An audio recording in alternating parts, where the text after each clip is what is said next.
అన్న వాళ్ళు చెప్పిండ్రు, ప్రకాష్ అన్న చెప్పిండు, సీనన్న చెప్పిండు, మన సంస్కారం మనము సోనియా గాంధీని రేవంత్ రెడ్డి లెక్క బలిదేవత అనలే. రేవంత్ రెడ్డి అన్నాడు బలిదేవత అని, మీరు నేను కాదు. 1000 మందిని బలి తీసుకున్న బలిదేవతవు నువ్వు, మా పిల్లలను చంపిన బలిదేవతవు నువ్వు అని మీ ముఖ్యమంత్రి, ఇవాళ మీ ముఖ్యమంత్రిగా ఉన్న నాయకుడు ఆ రోజు సోనియా గాంధీని తిట్టిండు. కానీ మా సంస్కారం మా నాయకుడి సంస్కారం. మీ కాంగ్రెస్ పార్టీని 2014లో చిత్తుగా ఓడించిన అసెంబ్లీకి వచ్చినాక సోనియా గాంధీకి కూడా ధన్యవాదాలు చెప్పిన సంస్కారవంతమైన నాయకుడు మా నాయకుడు కేసీఆర్. అది మా సంస్కారం. ఇది మీ దిక్కుమాలిన భావదారిద్ర్యం. ఇవాళ ఒక ఆయన అంటున్నాడు, ప్రదేశ్ కాంగ్రెస్ కమిటీ అధ్యక్షుడు, ఉద్యమంలో ఎక్కడున్నాడో ఎవరికి తెలియదు ఆయన, మహేష్ కుమార్ గౌడ్. ఆయన కూడా మాట్లాడుతుండు కేసీఆర్ది దొంగ దీక్షనట. నేను అంటున్నా, దొంగ దీక్షనా కేసీఆర్ది? 11 రోజులు చేసింది దొంగ దీక్షనా? మరి ఆ రోజు ఇక్కడ రాష్ట్రంలో కాంగ్రెస్ ప్రభుత్వమే ఆఖరికి డిసెంబర్ 9 నాడు కేంద్రం ప్రకటన చేసిన నాడు కూడా కాంగ్రెస్ ప్రభుత్వమే కదా. ఏమున్నదా ప్రకటనలా? ఏమన్నాడు చిదంబరం గారు? తెలంగాణ ప్రక్రియ ప్రారంభిస్తున్నాం, కేసీఆర్కు విజ్ఞప్తి చేస్తున్నాం, మీ ప్రాణం ముఖ్యం, దయచేసి దీక్ష విరమించండి అని మీ నాయకుడు, మీ కేంద్ర హోంమంత్రే కదా చెప్పింది. అప్పుడు ఎక్కడ పోయినాయి మీ తెలివితేటలు? రాష్ట్రంలో కాంగ్రెసే, కేంద్రంలో కాంగ్రెసే.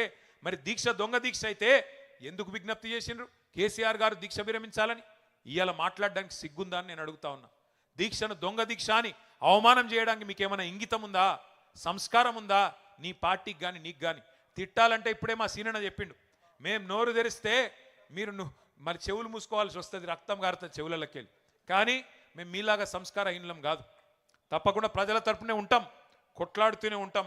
మా నాయకుడిని మీరు అవమానించే ప్రయత్నం చేసినా, మా పార్టీని, మా ఉద్యమాన్ని మీరు అవమానించే ప్రయత్నం చేసినా మేము మాత్రం మిమ్మల్ని గౌరవిస్తాం, తప్పకుండా గౌరవంగానే సంబోధిస్తాం. ఒక మాట మాత్రం పక్కా, మీరు మమ్మల్ని అవమానిస్తే పడతాం, కానీ ఇవాళ మీరు చేస్తున్న పనులు ఒక్కసారి ఆలోచించండి. ఏ పోరాటం అయితే పరాయి పెత్తనానికి వ్యతిరేకంగా ఆధిపత్యాన్ని ధిక్కరించి మన ఆశలకు, మన కీర్తికి, మన ఘనతకు, మన చరితకు, మన సంస్కృతికి, మన భాషకు, మన యాసకు అన్నిటికీ ప్రతీకగా తెలంగాణ తల్లి రూపాన్ని ఆవిష్కరించుకున్నామో, ఇవాళ ఆ తల్లిని కూడా అవమానం చేసే ప్రయత్నం నీ దిక్కుమాలిన కాంగ్రెస్ పార్టీ చేస్తూ ఉన్నది. ఇప్పుడు మళ్ళీ ఆ తల్లికి కూడా అవమానాలు ఎదురవుతూ ఉన్నాయి. తెలంగాణ తల్లి చేతిలో బతుకమ్మను మాయం చేసిండ్రు ఈ మాయల పకీర్లు. మన అమ్మను తీసేసి కాంగ్రెస్ బొమ్మను పెట్టిండ్రు ఇవాళ సెక్రటేరియట్ల. తెలంగాణ తల్లిని తీసి కాంగ్రెస్ తల్లిని ఇవాళ సెక్రటేరియట్లో పెట్టిండు. తెలంగాణ తల్లి వద్దు అని ఎదురుగా సెక్రటేరియట్ ముంగట రాహుల్ గాంధీ తండ్రి విగ్రహం పెట్టిండు. ఈ దీక్షా దివస్ సాక్షిగా ఒక ప్రతిజ్ఞ మనందరం చేయాలి. ఇవాళ దీక్షా దివస్ సాక్షిగా కేసీఆర్ పోరాట స్ఫూర్తిగానే చెప్తున్నా, తిరిగి అదే జాగల తెలంగాణ తల్లిని పెట్టే బాధ్యత మనందరిది. బరాబర్ పెడతాం. మళ్ళీ తిరిగి ఆ తెలంగాణ తల్లి చేతుల్లో బతుకమ్మ పెట్టే బాధ్యత కూడా మనందరిది. తప్పకుండా గుర్తుపెట్టుకోవాల్సిన సందర్భం. మళ్ళీ ఈ దీక్షా దివస్ స్ఫూర్తిగా తెలంగాణ సోయిని సానబెట్టుకోవాల్సిన రోజు గుర్తు చేసుకుందాం. దీక్షా దివస్ మన ఆత్మగౌరవాన్ని రగిలించుకోవాల్సిన రోజు, మన అస్తిత్వాన్ని కాపాడుకోవాలని ప్రతినబూలాల్సిన రోజు. ఇది ఒక సందర్భం కాదు, ఒక సంఘటన కాదు. 60 ఏండ్ల చరిత్రకు, 60 ఏండ్ల పోరాటానికి తిరిగి పునరంకితమయ్యే రోజు ఈ దీక్షా దివస్. ఏటేటా ప్రతి సంవత్సరం దసరా చేసుకుంటాం. ఎందుకు? రాముడు రావణుడి మీద గెలిచిన రోజు యాద్ చేసుకునే తందుకు. జమ్మి చెట్టు మీద ఆయుధాలను దించి కౌరవ సంహారం కోసం పాండవులు పూజ చేసిన రోజు జమ్మి పెట్టుకుంటాం అందరం. చెడుపై మంచి సాధించిన విజయాన్ని నీకు గుర్తు చేసి, నీ కథలో రావణులు ఉంటారు, కౌరవులు ఉంటారు, జాగ్రత్తగా ఉండుమని ప్రజలకు గుర్తు చేసుకున్నందుకే దసరా రోజు జమ్మి వంచుకుంటాం. అట్లాగే దీపావళి చేసుకుంటాం, దీపాలు వెలిగించుకుంటాం. ఎందుకు? నరకాసురుణ్ణి వధించి చీకట్లు పారదోలిన రోజు అని యాద్ చేసుకునే తందుకు.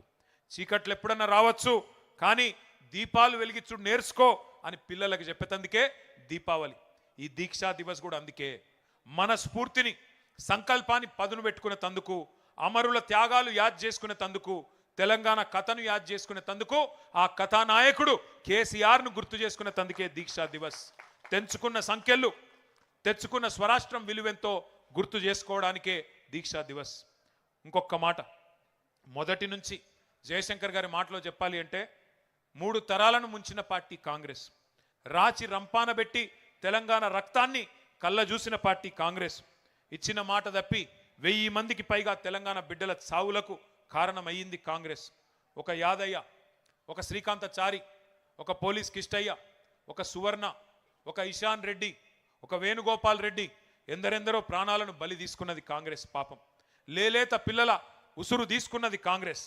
ఆగస్టు 15 నాడు జెండా ఎగిరేసి తెల్లదొరల దోపిడీని, బ్రిటిష్ వాళ్ళ దుర్మార్గాన్ని గుర్తు చేసుకుంటూ ఉంటాం.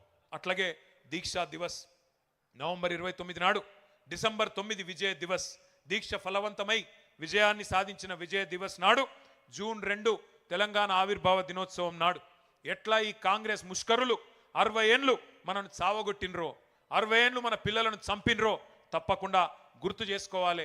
ఎట్లా కాల్చిక తిన్నారో, ఎట్లా కాల్చి చంపినరో కూడా గుర్తు చేసుకోవాలి. లేకపోతే చరిత్రను వక్రీకరిస్తారు. ఇలా పిసిసి అధ్యక్షుడు మాట్లాడుతున్నట్టు అడ్డమైన మాటలు మాట్లాడతారు. విలన్లు హీరోలమని చెప్పుకుంటారు, హీరోలను విలన్లు చేస్తారు.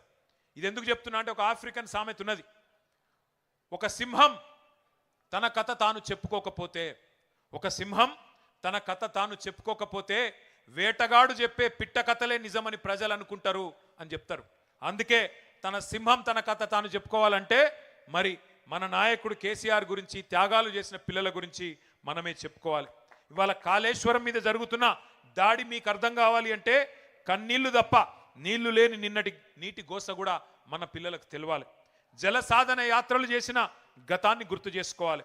తలాపున పారుతుంది గోదారి, మన చేను మన చెలుక ఎడారి అని ఏడ్చి ఆ రోజు మన కవులు రాసిన పాటలు గుర్తు తెచ్చుకోవాలి. 2 నదుల మధ్యన ఉన్న సారవంతమైన తెలంగాణ ఎట్లా మన నేల నెర్రెలు వారింది, ఎట్లా గుక్కెడు నీళ్లు లేక గుక్కిబట్టి ఏడ్చింది, ఇవన్నీ కూడా యాద్ చేసుకోవాలి. తెలంగాణకు గోదావరి జలాలు కావాలని దశాబ్దాల పాటు జరిగిన ఆందోళనలు, యాత్రలు, తెలంగాణ గోదావరి నేల మీద జరిగిన ఆ రోజు పారిన నెత్తుర్ని అన్నిటిని కూడా గుర్తు చేసుకోవాలి. అందుకే తెలంగాణ రాగానే మన నాయకుడు కేసీఆర్ గారు గోదావరి నీళ్లను మన పొలాలకు మలపడానికి కని విని ఎరగని మహత్తర బృహత్తర కాళేశ్వరం ప్రాజెక్టు కట్టుకున్న విషయాన్ని గుర్తు చేసుకోవాలి. కాళేశ్వరం తెలంగాణకు వరం, తెలంగాణకు జీవనాడి. అది కాంగ్రెస్కు శాపం కావచ్చు కానీ తెలంగాణకు మాత్రం వరం. ఇలా కాళేశ్వరం మీద కుట్ర జరిగింది, నిరంతరం ఇంకా దుష్ప్రచారం జరుగుతూనే ఉన్నది. మేడిగడ్డ బరాజుకు బాంబులు పెట్టే పేల్చేసే దుర్మార్గం జరిగింది. ఇదేమి రాజకీయ పార్టీల మధ్యన గొడవ కాదు, తెలంగాణ ప్రజల ప్రయోజనాల పంచాయతీ. అందుకే ఇవన్నీ కూడా గుర్తు చేసుకోవాలా, ఎప్పటికప్పుడు మననం చేసుకోవాలి. తెలంగాణ ఆనవాళ్లను చెరిపేస్తామని చెప్పి అలా కొంతమంది వెర్రి వాళ్ళు మాట్లాడుతున్నారు. వాళ్ళకు కాకతీయ కళాతోరణం వద్దట, మన చార్మినార్ వద్దట, తెలంగాణ తల్లి చేతిలో బతుకమ్మ వద్దట, తెలంగాణ ఘనతకు, రాజసానికి, వీరత్వానికి ప్రతీకగా ఉన్న ఏ స్ఫూర్తిదాయకమైన చిహ్నం కూడా వద్దట. మన అస్తిత్వాన్ని,